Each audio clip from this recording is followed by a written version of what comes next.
ஒரு கோழி, அதற்கு 5 குஞ்சுகள். அக்குஞ்சுகளுக்கு உணவை தேடி தாய் கோழி வெளியே செல்கிறது. அப்போ அங்கே ஒரு பூனை வருகிறது. அப்பூனை கோழி குஞ்சுகளை கண்டுகொண்டது. உடனடியாக அப்பூனை குஞ்சுகளை உணவாக உண்ணுவதற்கு பாய்ந்தது.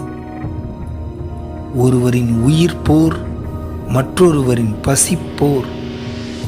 கோழி குஞ்சுகள் சத்தம் அலறலிடுகிறது. ஆனால் பூனையால் கூண்டுக்குள்ளே செல்ல முடியவில்லை. முயற்சி செய்து கொண்டே இருக்கிறது. கோழி குஞ்சுகள் உயிருக்காக போராடி கொண்டிருக்கிறது. பூனை உணவுக்காக போராடி கொண்டிருக்கிறது.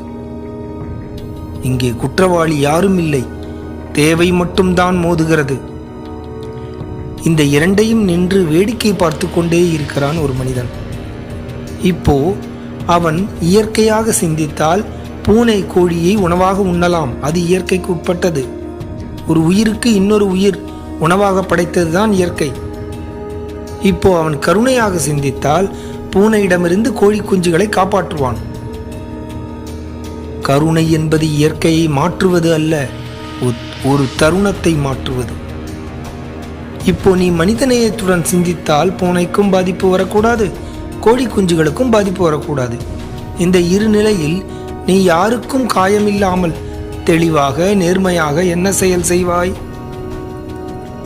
இப்போ நீ இயற்கையாக இருந்து பதில் சொல்ல போறியா, அல்லது கருணையாக இருந்து பதில் சொல்ல போறியா, அல்லது மனிதனாக இருந்து பதில் சொல்ல போறியா? இயற்கையாக இருந்து பார்த்தால் ஒரு உயிருக்கு இன்னொரு உயிர் உணவுதான், இது இயற்கையின் படைப்பு.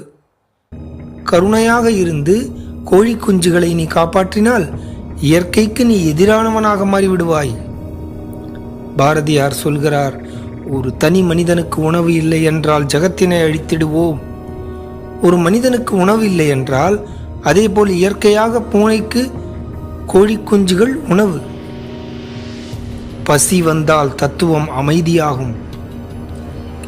அப்படி இருக்கையில் உங்களுடைய பதில் என்னவாக இருக்கும்? இப்போ நீங்கள் மனித நேயத்துடன் சிந்தித்தால் பூனையும் கோழி குஞ்சுகளையும் இந்த இரண்டுக்கும் உயிர் பலி இல்லாமல் காப்பாற்ற, பூனைக்கு நான் பால் வைத்து விடுவேன், கோழி குஞ்சுகளை காப்பாற்றி விடுவேன் என்று சிந்தித்தாலும் நீ இருக்கக்கூடிய அந்த ஒரு நிமிடத்தில் உன்னால் ஒன்றும் செய்ய இயலாது.